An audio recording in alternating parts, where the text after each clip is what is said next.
السلام علیکم. یہ ایک سوال آیا ہے سورہ الحشر سے، آیت نمبر 7 کا صرف ایک حصہ انہوں نے دیا کہ وَمَا آتَاكُمُ الرَّسُولُ فَخُذُوهُ، جو تمہیں رسول دے بس اس کو پکڑ لو. تو اس سے یہ کہہ رہے کہ دیکھیے جو رسول کے قول ہیں حدیث کے نام پر اس کو بھی ماننا ضروری ہے، کیونکہ جو رسول دے گا اسے ہی پکڑنا ہے، اور اللہ کی اطاعت تو قرآن سے کر رہے ہیں. یہ عمومی سوال ہے، گو کہ میں اس کی وضاحت پہلے بھی کر چکا تھا کہ قرآن میں جہاں بھی الف لام کے ساتھ الرسول آیا ہے، یعنی رسول جو الف لام کے ساتھ آیا ہے، تو یہ خاص رسالہ یعنی خاص پیغام دینے والا خاص رسالہ قرآن ہی کی بات ہو رہی ہے. لیکن بہرحال پوری آیت کو سمجھنے کے لیے پوری ہی آیت کو لینا پڑے گا، آیت کے ایک آدھ حصے کو لینے سے بات کچھ کی کچھ اور ہو جاتی ہے. تو میں اس لیے سورہ حشر سورہ نمبر 59 اور اس کی آیت نمبر 7 یعنی 7 کو مکمل کر دیتا ہوں، بات بالکل واضح ہو جائے.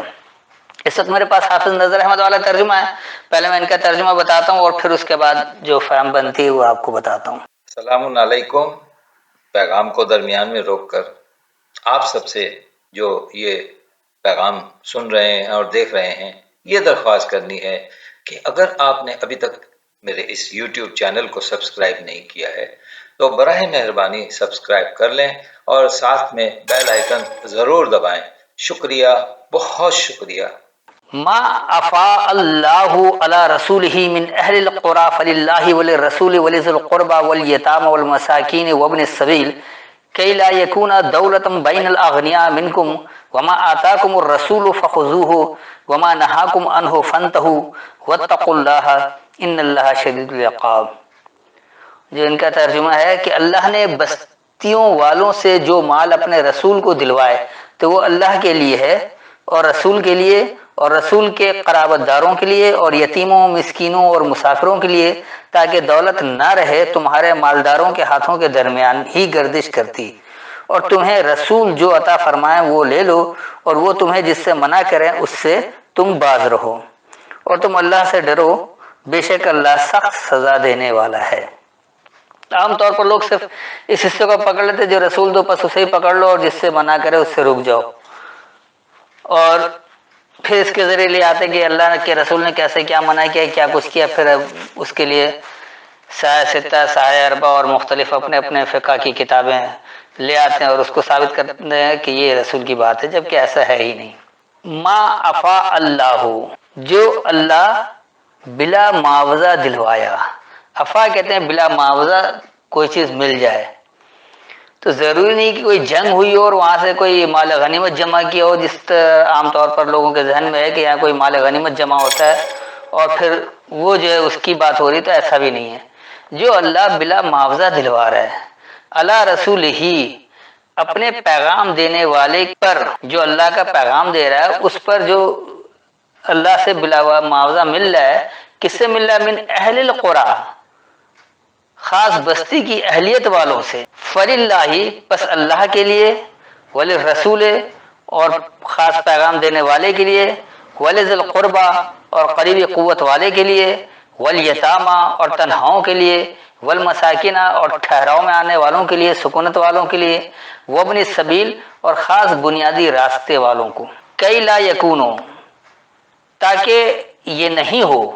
دولتم، اب دولت کا انہوں نے ویسے تو ہاتھوں ہاتھ لینا گردش یہ ترجمہ کیا ہوا ہے، اور جبکہ دولت کہتے ہی اس کو ہے جو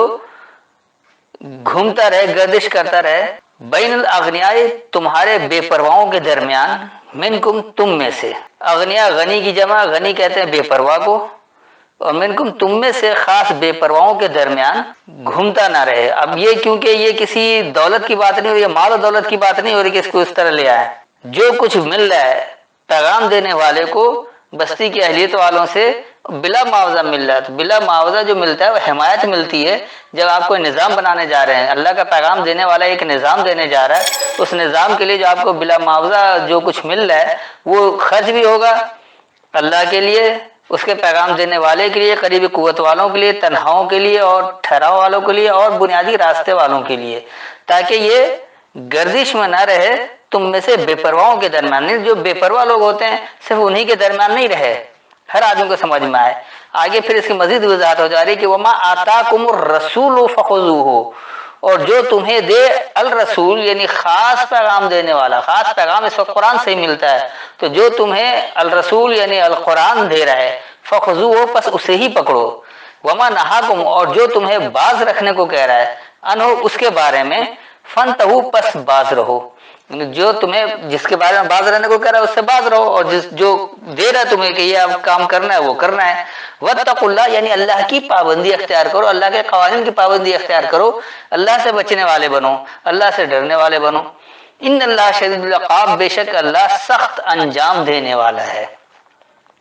تو میں ایک بار اس کا رواں ترجمہ کر دوں تاکہ بات زیادہ واضح ہو جائے کہ جو اللہ نے خاص بستی کی اہلیت والوں سے اپنا پیغام دینے والے پر بلا معاوضہ دلوایا، پس اللہ کے لیے اور اس کا پیغام دینے والے کے لیے اور قریبی قوت والوں کے لیے اور تنہاؤں کے لیے اور سکونت ٹھہراؤ والوں کے لیے اور خاص بنیادی راستے والوں کے لیے ہے، تاکہ تم میں سے بے پرواؤں کے درمیان گھومتا نہ رہے، گردش میں نہ رہے، اور جو تمہیں الرسول یعنی الکتاب دے پس اسے پکڑو، اور جس سے تمہیں اس کے بارے میں باز رہنے کو کہے پس تم باز رہو، اور اللہ سے بچو، بے شک اللہ سخت انجام دینے والا ہے۔ تو دراصل یہاں پر کسی کتاب کے دینے کی بات نہیں ہو رہی ہے، کسی اس کی دینے کی بات نہیں ہو رہی، یہاں اللہ بتا رہا ہے کہ کتاب تو اللہ نے دے دیا ہے، رسول اللہ نے دے رکھا ہے، الکتاب اللہ نے دے رکھا ہے، لیکن جب آپ کسی بستی کی اہلیت والوں پر اس پیغام کے ذریعے کوئی اچھا نظام لاتے ہیں تو اس سے جو امن و سکون میسر آتا ہے، جو کچھ آپ کو بلا معاوضہ مل رہا ہوتا ہے، تو وہ بھائی چارگی محبت بھی ملتی ہے، امن و سکون بھی ملتا ہے، لوگ غمگینی سے باہر نکل آتے ہیں، جس کو اللہ لا خوف علیہم ولا هم يحزنون کہتا ہے کہ خوف اور حزن سے باہر نکل آتے ہیں، خوف اور حزن بھی نہیں رہتا ہے۔ تو وہ چیز جو امن مل رہی ہے خوف حزن کے بغیر، جو سکون مل رہا ہے، تو یہ کس وجہ سے ہوتا ہے؟ وہ سب کچھ کیوں ہوتا ہے؟ کیونکہ اللہ کے لیے، اس کے پیغام دینے والے کے لیے، کہ اللہ کا نظام قائم کرتے ہیں تو اللہ کے نظام کی وجہ سے امن آتا ہے، اور یہ پیغام کس سے ملتا ہے؟ پیغام دینے والے کے ذریعے۔ پھر جو لوگ اس کے قریبی مددگار ہو جاتے ہیں، قریبی قوت والے ہو جاتے ہیں، اور جو تنہا ہوتے ہیں وہ بھی مل جاتے ہیں، اور جو سکونت میں ٹھہراؤ میں وہ بھی مل جاتے ہیں، اور جو لوگ چلنا ہی چاہتے ہیں کہ ہم تو خاص راستے پر، خاص بنیادی راستے پر چلنا چاہتے ہیں، تو اس خاص بنیادی راستے پر آتے ہیں، تو انہی کے لیے یہ امن، سکون اور خوف و حزن کے بغیر والا معاشرہ ہوتا ہے۔ پھر اللہ کہہ رہا ہے کہ یہ تمہارے بے پرواؤں کے درمیان ہی گردش میں نہ رہے، تمہارے بے پرواؤں کے درمیان ہی یہ ہاتھوں میں نہ رہے، ایسا نہ ہو کہ صرف یہ چند بے پرواہ لوگ اس طرح سے کر لیں، یہ پورے معاشرے کی بات ہے، سب کو مل جل کر اس پر عمل کرنا ہے، ہر ایک کوئی اپنے اپنے حصے کا کام کرتا رہے گا تو وہ ہمیشہ برقرار رہے گا، اور اگر چند لوگوں پر چھوڑ دیا جائے گا تو وہ ہمیشہ برقرار نہیں رہ سکتا ہے۔ اسی لیے کہا کہ اب جو کچھ تمہیں رسالہ دے رہا ہے بس اسے ہی پکڑو، اور جس کے بارے میں تمہیں باز رہنے کو کہہ رہا ہے، منع کر رہا ہے، بس اس سے باز رہو۔ یعنی کرنا کیا ہے؟ اصل میں اللہ سے بچنے والا بننا ہے، اللہ کے قوانین کی پابندی اختیار کرنا ہے، اور بے شک اللہ جو ہے وہ سخت انجام دینے والا ہے۔ تو میرے خیال میں کافی وضاحت ہو گئی ہوگی۔ یہاں ایسی بات نہیں ہے کہ اس کے ذریعے بخاری یا مسلم یا کچھ بھی کسی اور کتابوں کو مان لیا جائے کہ وہ رسول نے دے دیا ہے، رسول نے قرآن کے علاوہ کچھ دیا ہی نہیں ہے۔ تو میرے خیال میں اتنی وضاحت کافی ہے۔ السلام علیکم۔ پھر بھی کوئی سوال ہو تو بآخر میں کر سکتے ہیں۔